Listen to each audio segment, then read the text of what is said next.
지난해 8월 아프간 현지에서 우리 정부에 협조했던 특별 기여자들을 구출하기 위한 일명 미라클 작전이 펼쳐졌죠. 이걸 통해서 총 390명의 특별 기여자가 우리나라로 입국할 수 있었습니다. 아프간 특별 기여자들은 임시생활시설에서 국내 정착과 자립을 위한 프로그램에 참여했는데요. 이달 7일에 이 중 일부 인원인 29가구 157명이 울산시에 정착하게 됐다는 소식이 들려왔습니다.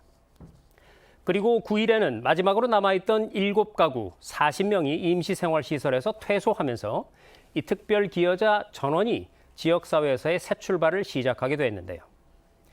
이번 아프간 특별 기여자들의 정착에 가장 큰 역할을 한 부처, 바로 법무부였습니다. 이어지는 대담에서 법무부 장관과 함께 자세한 얘기를 한번 나눠보겠습니다.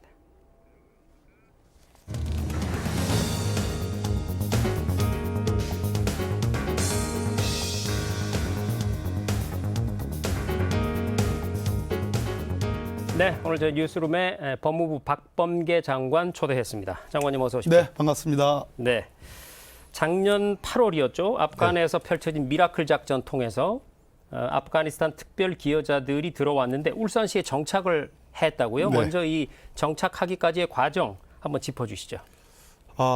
이제 전체 우리가 391명의 아프간 특별 기여자들, 한국 국익에 특별하게 기여했던 분들을 미라클 작전을 통해서 모셔왔는데 진천에서 2개월 그리고 여수에서 4개월의 생활을 했습니다. 그런데 이분들 취업을 시키는 게 이제 마지막 정착의 단계인데 네. 모 조선사의 견학을 이제 취업을 권유하는 차원에서 견학을 시켰더니만 이분들이 놀란 거예요. 첫째는 그렇게 큰 배를 처음 본 거예요. 네. 그래서 저 큰 배에서 들어가서 일을 한다는 것이 감당이 안 되는 거예요. 자기들이 경험하지 못한 일이기 때문에. 그래서 전부 다 처음에는 취업에 난색을 표했습니다. 그런 상황에서 현대중공업 측이 울산에서 우리가 적극적으로 수용을 하겠다라고 제안을 했는데 이분들이 그거 우리가 못 해보던 일이다 해서 난색을 표하던 차에 파격적으로 관사를 제공하겠다라는 주거 문제를 해결해 주겠다라는 그러한 제안이 있으면서 이분들 마음이 이제 드디어 움직이기 시작했고 그래서 말씀하신 것처럼 29가구 157명이 이번에 2월 7일 날 퇴소해서 지금 울산 지역에 정착을 하게 됐습니다. 네, 그러니까 뭐 법무부에서도 열심히 애를 쓰셨지만 기업의 협조가 굉장히 결정적이었다. 이렇게 볼 수 있겠네요. 네. 자, 이번에 정착하는 이 기여자들은 그동안에 진천, 여수 임시생활시설에서 지냈습니다. 네. 그 과정에서 이제 대한민국 사회에 어떻게 정착하고 자립할 것인가 이걸 돕기 위한 지원 프로그램이 가동이 그렇습니다. 됐죠. 그 내용이 어떤 것들이었나요? 일단 진천의 2개월 동안의 생활은 말 그대로 현지 적응, 한국 사회의 공기부터 시작해서 네. 법무부가 중심이 되는 소위 정부 추진단의 공무원들과의 관계의 어떤 설정, 그리고 그 당시에 지금 오미크론이지만 그 당시 코로나19 원래의 그 바이러스가 아주 굉장히 창궐을 할 때 네. 당시였는데 그런 것에 대한 두려움 이런 것들이 많이 있었는데 그 뒤에 이제 남쪽의 여수로 가서는 본격적인 우리 사회의 적응을 위한 사회 통합 프로그램에 아주 적극적으로 뛰어들어 가지고 말 그대로 이분들이 이제 한국 사회에 정착하기 위해서는 쓰레기 분리수거 문제, 자기들이 평소에 지금 해보지 못했던 일들이거든요. 네. 또 예를 들어서 뭐 화재가 조금 발생하는 경우에 소화기 사용 방법, 또 한국 사회에서 기초 질서, 법 질서 같은 게 있지 않습니까? 또 뭐 우리 사회에 지금 이제 완전히 정착이 됐다고 할 수 있는 양성평등의 문화, 특히 성적인 그런 측면에서 혹시 그 본국에서 했던 일들이 한국 사회에서 통용될 수가 없는 그런 현실들을 잘 교육을 시켰고 잘 이수를 했습니다. 또 뿐만 아니라 제가 직접 가서 이제 그 15살에서 한 18살짜리 그 아이들하고도 축구를 한 2번 했는데 축구 프로그램도 가동하고 네. 또 태권도 프로그램도 가동하고 그럼으로써 이제 비교적 한국 사회를 이해하게 됐고 마지막 단계는 역시 성인들에 대한 한국어 교육을 시켜야 되는데 이분들 학습 능력이 왜냐하면 원래부터가 한국과 관계가 있었던 분들이고 한국에 대한 관심이 있고 또 한국에서 살기 위해서 오신 분들이기 때문에 한국어에 대한 습득 능력이 매우 빨라가지고 현재로서는 이제 전 세대를 다 말 그대로 인천 중심의 수도권과 울산에 이렇게 정착을 시켰는데 저는 비교적 낙관하는 편입니다. 네. 자, 그런데요. 이 정부가 이제 어떤 일을 추진을 하다 보면 국민 여론이 반드시 우호적이지만은 않습니다. 특별 기여자들이 이번 정착을 두고 울산의 지역사회 일부에서는 정부가 너무 일방적으로 밀어붙인다 이러면서 반발을 했고 일부 주민들은 치안 대책 같은 걸 추가로 요구하고 있는 걸로 전해 들었습니다. 법무부에서는 어떤 입장이신가요? 참 그 법무부 장관으로서 우리 울산의 여러 시민분들 걱정하시는 주민분들의 어떤 심정이랄까 그런 정서를 충분히 이해를 합니다. 네. 그렇지만 한편으로는 이렇게 좀 호소를 드리고 싶습니다. 말 그대로 한국 전쟁에서 우리는 전 세계 16개국의 정말 안보 지원을 받았습니다. 그렇게 그 뒤로 또 미국을 중심으로 하는 여러 가지 물자 지원도 받아왔고요. 그리고 한강의 기적을 이루어서 마침내 대한민국이 세계 10대 가는 강국으로 지금 이제 선진국으로 발전을 했습니다. 이제 우리가 베풀어야 될 그러한 시기가 왔습니다. 우리 대한민국의 이름으로 전 세계 평화에 기여하고 특히 이번에 데려온 391명의 이 아프간인들은 아프가니스탄 한국대사관에 근무했던 분들이고 또 아그란 병원이라는 한국 병원에 근무했던 분들이고 또 한국 직업훈련원에 근무했던 말 그대로 특별 기여자들입니다. 한국의 국익에 기여했던 분들이고 국정원의 철저한 신원 검증을 거쳐서 이분들에게 아무런 문제가 없다는 걸 전제로 해서 데려왔고 지난 6개월 동안 법무부의 주관하에 말 그대로 한국 사회에서 선량한 한국 국민으로 살아가기 위해서 지극히 정성으로 노력해온 사람들이다. 그래서 이해는 하지만 우리 울산의 여러 걱정하시는 시민 여러분들께서 저희들이 충분히 앞으로 계속 모니터링을 하겠습니다. 한국의 이름으로, 한국의 국익의 이름으로 좀 널리 이해해 주시면 좋겠다 하는 그런 말씀을 좀 드립니다. 네. 자, 이번에 이 울산에 정착한 특별 기여자들을 제외한 나머지 분들은 정착 현황이 어떤지 궁금하고요. 또 이분들을 위한 법무부의 지원 계획도 한번 말씀해 주시죠. 총 391명을 정말 우리 외교부 국방부의 노력에 의해서 미라클 작전, 기적적인 작전을 했습니다. 그 다음날 그 카불에서 공항 테러 기억나시죠? 많은 미군들이 죽었습니다. 네. 우리는 그 전날 정말 엄청난 세계적인 작전을 했는데요. 그 작전만 훌륭한 것이 아니라 지난 6개월 동안 저희들이 사회통합 프로그램을 운영하면서 이 사람들을 한국 사회에 정착시키고 지금 완전하게 취업을 다 100% 완성을 했습니다. 이것은 전 세계에서 미국이나 독일이나 영국이나 많은 나라들이 아프간 자기네 나라의 기여자들을 데려갔지만 실제로 이 정도까지 완전한 취업, 완전한 적응 프로그램의 이행은 저는 장담합니다. 대한민국이 최고라고 저는 장담을 합니다. 그런 측면에서 현재 391명을 데려왔고 그중에서 아이가 축복받은 일이죠. 4명이 탄생을 했습니다. 그중에 한 가구가 본인들의 원에 의해서 미국으로 갔고 나머지 전 세대 총 389명 78가구를 인천과 고향 중심의 수도권과 그리고 지금 말씀드린 그 울산에 이렇게 정착을 시키게 됐습니다. 모두 다 뭐 본인들이 100% 만족하는 그런 직업은 아니지만 적어도 초기 정착에 필요한 어떤 취업은 이루어졌고 앞으로 저희들 민관의 서포터스를 지난 1월 달에 발족을 했습니다. 네. 대한적십자사 그리고 초록우산의 어린이재단 이런 9개 민간단체와 저희 법무부가 MOU를 체결해가지고 이제 이분들 한 가구 한 가구를 맨투맨으로 정말 한국 사회 선량한 국민으로 정착할 수 있도록 저희들이 모니터링을 하겠습니다. 네. 장관님 사실 이 아프가니스탄 특별 기여자들의 정착 문제가 중요한 이유가 지금 사실 뭐 난민을 받아들인 문제라든지 이민을 받아들인 문제라든지 이런 것들로 인해서 사실은 이렇게 공방이 펼쳐지고 있는 게 사실이거든요. 국민들 정서들이 그렇습니다.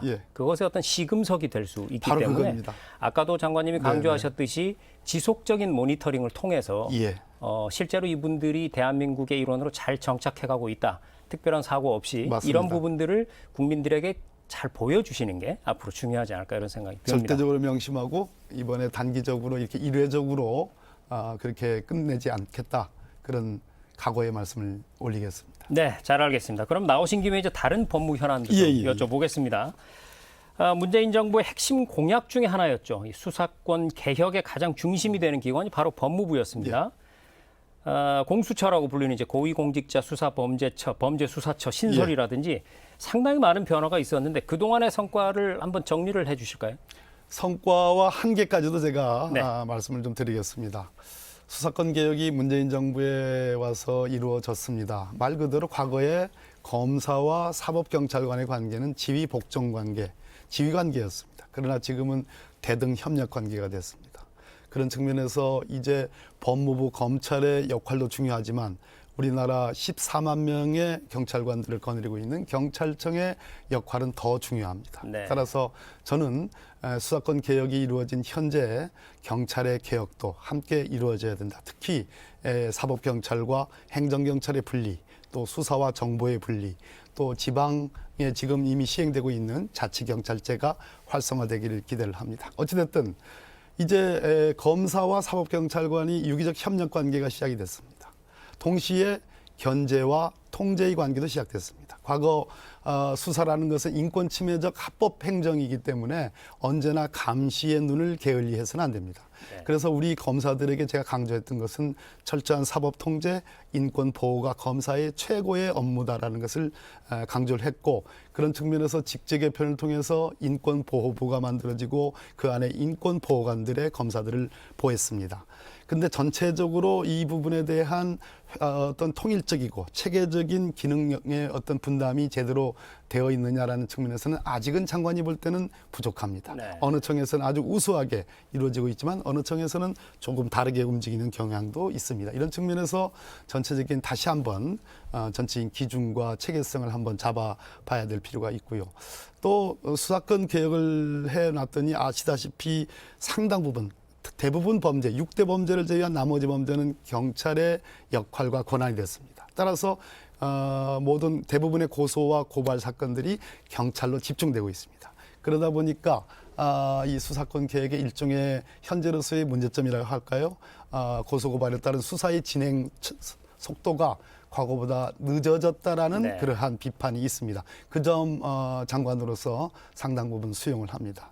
앞으로 검사와 사경 간의 유기적 협력 관계를 통해서 이 문제가 풀어져야 됩니다. 즉 검사가 갖고 있는 수사 노하우가 있고 경찰이 갖고 있는 노하우가 있는데 서로 견제와 통제라는 측면만 강조할 것이 아니라 수사 노하우를 서로 공유하고, 특히 요즘과 같은 중대 재해 사건이 벌어질 때 초동 수사부터 수사권은 경찰에, 또 다른 수사권은 노동부에, 노동근로감독관에 있는데 초기부터 검사와 함께, 법률 전문가인 검사와 함께 유기적 수사 협력 관계가 대단히 중요하다. 이런 부분이 앞으로 수사권 개혁의 요체라고, 그 어떤 문화적인 보충을 하는데 저는 요체라고 생각을 합니다. 네. 또 하나 말씀을 네, 말씀해 드릴까요? 주시죠. 그렇다면 이제 문재인 정부의 소위 검찰 개혁이 다 완성이 됐느냐? 저는 제도적으로 수사권 개혁이 있었고 공수처의 설치가 있었고 공수처 설치에 따른 여러 가지 뭐 성과도 있고 어떤 국민들의 비판도 있고 그렇습니다. 그러나 초기 기관으로서 여러 가지 아쉬움이 있지만 그렇다고 해서 이 공수처가 만들어진 근본적인 취지, 즉 검찰과 경찰이라는 양대 수사기관이 아닌 제3의 수사기관을 통해서 일종의 삼각 트라이앵글 통한 견제와 균형의 국민 인권 보호와 또 거대 악의 척결이라는 국민적 염원을 저는 달성해야 된다. 그래서 공수처는 전 필요하다고 보여지고요. 마지막 제도 개선의 과제가 문재인 정부 임기가 많이 남아있지 않지만 그래도 마지막에 해야 될 부분이 두 가지 남아있습니다. 네. 첫째는 수정관실이라고 들어보셨죠? 예, 수사정보 담당관실이라고 하는 이곳에서 여러 가지 잡음이 있었습니다. 그래서 지금 현재 법무부 대검 그리고 관계기관 해가지고 수사정보 담당관실을 해체하고 그 대안을 만드는 그러한 논의를 지금 하고 있습니다. 네. 오늘도 아침에 보고를 받았습니다만 논의가 지금 아주 잘 진행이 되고 있고요. 또 하나는 아마 특수활동비라고 네. 우리 최 앵커님 한번 들어보셨을 겁니다. 특수활동비가 법무부 검찰에만 있는 것이 아니라 사실 국정원이 제일 많고 그렇죠. 검찰에 많고 또 뭐 대법원에도 있고 청와대도 있고 뭐 그렇습니다. 그런데 이 특활비에 대한 국민들의 어떤 민주주의 사회에 부합하는 투명성의 제고, 이 부분에 대한 요구가 있습니다. 이 부분도 저는 문재인 정부에서 끝까지 챙겨서 투명성 제고에 저는 해야 될 필요가 있다, 이런 말씀을 드립니다. 네. 정부가 출범하던 날의 의지, 그 뜻을 마지막 날까지 가지고 열심히 해주시면 좋겠고요. 우리 사회를 그동안에 바꿔놓았던 큰 법들이 있습니다. 예를 들자면 김영란법이라든지 이해충돌방지법 이번에 이제 그리고 또 하나를 들자면 중대재해처벌법이 아닌가 싶습니다. 자, 이걸 두고 사회적 관심이 지금 집중됩니다. 여러 건설 현장에서 사실 안타까운 사고들이 많이 일어나면서 불안감이 커지다 보니까 더더욱 관심이 이제 있는 건데요. 이 중대재해처벌법 시행과 관련해서 법무부 어떤 계획 갖고 있습니까? 이 부분만 나오면 제 가슴이 정말 먹먹하고 답답합니다. 광주에서 시내버스를 타고 가던 시민들이 좀 난데없는 그냥 정말 어처구니 없는 청천벽력이었죠. 청천벽력. 그 단어가 그렇게 생각이 안 나네요. 청천벽력 같은 일을 겪었는데 불과 얼마 가지도 않아서 신축 중인 아파트에 외벽이 무너져가지고 지금 6분이 그렇게 사망하고 지금 다 실종이 한 분 남았던 거예요. 아마 그런 상태인 걸로 알고 있는데 또 그것뿐만 아니라 양주에서는 채석장 매몰 사고로 또 여러분들이 돌아가셨습니다. 이 중대재해처벌법이 이제 드디어 시행이 됐습니다. 그래서 법무부는 제가 장관으로 취임하자마자 중대안전 사고를 대응하기 위한 TF를 만들었고 그동안 초동수사의 문제점 이 중대재해 사건은 초동수사에서 결판이 납니다. 여기서 완전한 검증과 증거자료를 확보하지 못하면 설사 기소를 하더라도 국민적 법감정에 의해서 이 사람들 나쁜 사람들이야, 공사하던 사람들 나쁜 사람들이야, 안전장치 제대로 못했어, 관리감독 제대로 못해서 해서 기소하더라도 법원에 가서 충분한 검증과 충분한 증거 수집이 되지 않으면 무죄나게 일수입니다. 경기도 이천에서 그 물류창고 많은 분들이 화재로 사망했던 그 사건에 그 기소된 사람들의 절반 가까이가 무죄가 났습니다. 따라서 지금 중대안전사고에 저는 제일 중요한 문제가 초동수사에서 법률 전문가인 검사와 수사 전문가인 근로감독관 혹은 사경, 사법경찰관의 유기적인 협력이 저는 대단히 중요하다. 두 번째, 기소만 하고 그 뒤에 실제로 그 재해에 책임 있는 사람들이 어떻게 재판을 받고 있는지에 대한 사후적인 모니터링이 제대로 돼 있지 않습니다. 특히 고용노동부가 제가 고용노동부 장관님께 말씀드렸습니다. 이 부분 앞으로 고용노동부께서 계속 관심을 가져주셔야 된다. 무죄가 왜 났는지, 초동수사에서 어떻게 뭐가 잘못됐는지. 그러니까 장관님께서 그거 동의한다고 그래서 같이 잘 해보기로 했는데요. 그랬을 때 이 재판 과정에서 새로운 법리, 새로운 위험이 출몰을 하면 그 새로운 위험에 따른 새로운 법리가 개발이 돼서 그거 가지고 재판부를 설득을 시켜야 되거든요. 그런데 과거의 인과관계 법리라든지 입증 책임의 법리로는 무죄가 속출하게 돼 있습니다. 무죄가 나게 되면 어떻게 되느냐? 결국은 안전사고의 최고 책임자들이, 기업 책임자들이, 경영 책임자들이 이거 뭐 초기만 냄비 끓듯이 여론이 바짝 끓었다가 그때만 조심하면 되고 나중에 다 무죄 나는데 우리가 무슨 책임이 있어 라는 식으로 돌아가고 결국은 사람의 생명이 귀하게 취급되지 않는다. 그래서 그 법리 연구 마지막으로 과거의 많은 재해 사건들의 대부분은 다 소위 약식명령이라고 벌금으로 다 처벌했습니다. 그래가지고서는 세상이 바뀌어지지 않습니다. 생명이 정말 존중되지 않습니다. 그래서 양형인자들을 새롭게 발굴해서 정말 선택과 집중을 통해서 악질적인 고질적인 그러한 악성 사업장, 그러한 어떤 중대사고를 야기하는 사업장에 대해서는 엄하게 처벌하겠다. 그러나 충분히 노력을 기울이고 과거보다는 훨씬 더 재해의 어떤 빈도수를 줄이려는 노력을 충분히 하고 그러한 성과가 있는 기업에 대해서는 또 거기에 대한 상응한 그러한 법감정을 적용을 하겠다. 이런 말씀을 드립니다. 또 마침 이제 내일 모레면 외부의 검사 출신이 아닌 외부 전문가 출신의 위원장으로 하는 대검의 중대재해를 어떤 준비하기 위한 그러한 위원회가 출범을 합니다. 그 위원회에서 검찰총장에게 중대재해와 관련된 여러 가지 권고를 하면 검찰총장은 이를 신속하고 실효적으로 이행하도록 저하고 약속이 됐습니다. 이 부분도 아주 획기적인 것이고 마지막으로 우리가 아마 국민 여러분 검사 중에 공안검사라는 얘기 많이 들었을 겁니다. 지금은 이제 공공수사검사, 공공수사부로 바뀌었는데요. 이 공공수사부가 과거의 공안적 시각으로 이 분규에 있어서 한쪽 편만을 드는 그러한 아마 인식과 그런 오해가 있었습니다. 이제 노동 인권에 친화적이고 노동 감수성이 있는 검사들을 양성하기로 검찰총장과 그렇게 제가 약속을 했습니다. 그 부분도 변화된 검찰의 모습이 아닐까 이렇게 기대를 해봅니다. 네. 사실 어떤 법이라는 것이 그 법을 만들어 놓기만 한다면 그건 그냥 문서에 불과하거든요. 네네네. 그래서 실제로 그 법이 적용이 되고 안착이 됐을 때 이 법의 시행으로 인해서 재해 사고가 굉장히 많이 줄었다. 이런 법무부와의 방송을 반드시 하게 되기를 좀 기대를 하겠습니다. 네. 우리 최 앵커님 관심 가져주셔서 네. 감사합니다. 자, 수사와 기소 이외의 법무부의 또 다른 중요한 역할 중 하나를 꼽으라면 예. 이제 교정 업무일 겁니다. 예. 수형자들 사회 복귀를 도와야 되고 예. 그리고 재범을 또 막아야 하고요. 이 부분과 관련해서는 어떤 성과를 냈고 또 앞으로 어떤 방향으로 가야 될지 말씀해 주시죠. 우리 법무부의 이제 본청에는 1,000여 명의 본청 직원들이 있고 지금 말씀하신 교정본부가 있고요. 또 출입국 외국인 정책본부가 있고 물론 법무실, 검찰국과 같은 과거의 법조인 중심의 그런 기구가 그러한 이제 조직이 있고 또 범죄 예방 정책국과 같은 그래서 굉장히 법무부가 큰 부서입니다. 그 중에서 교정본부는 우리 교도소 전국의 교도소 구치소에 근무하는 직원이 무려 16,000명이나 됩니다. 네. 우리 교정본부의 교도 직원들을 생각하면 제 가슴이 참 먹먹합니다. 아주 열악한 어떤 그 교도소 구치소 환경에서 정말 어느 곳 예를 들어 대전 교도소만 같은 경우에는 2,500여 명에 가까운 수용자들을 우리 교정 직원들이 맡고 있습니다.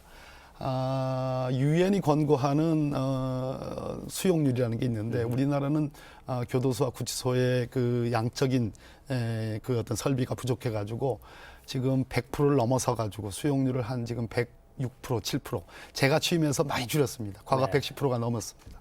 이걸 100% 안쪽으로 줄여야 되는데 그러기 위해서는 중규모, 소규모의 어떤 교도소들을 많이 지어 나가야 됩니다. 그런데 지금 역시 우리 국민들의 관심은 한 번 범죄를 저질러서 또는 두 번, 세 번 범죄를 저질러서 복역했던 이 사람들이 형기 만료나 가석방이나 이렇게 해서 사회에 복귀했을 때 재범률을 현저히 낮추는 거. 그렇죠. 이것이 가장 큰 관심 아니겠습니까? 네. 근데 이 점을 아마 조금 우리 국민 여러분들께 홍보를 좀 드리고 싶습니다. 첫째는 3년 이내 재복역률이라고 있습니다. 예를 들어 실형을 받아가지고 교도소에 복역했다가 뭐 가석방이라든지 형기 만료로 출소한 그 수용자가 3년 이내에 또 범죄를 저질러서 교도소에 들어오는 재복역률이 네. 24.6%입니다. 어찌 보면 우리 국민 여러분들 눈높이에 만족스럽지 못할는지도 모르겠습니다. 그러나 미국 같은 경우에는 37%, 가까운 일본은 약 28%, 호주는 45% 이렇습니다. 저희들이 노력하고 있다는 말씀을 드리고요. 네.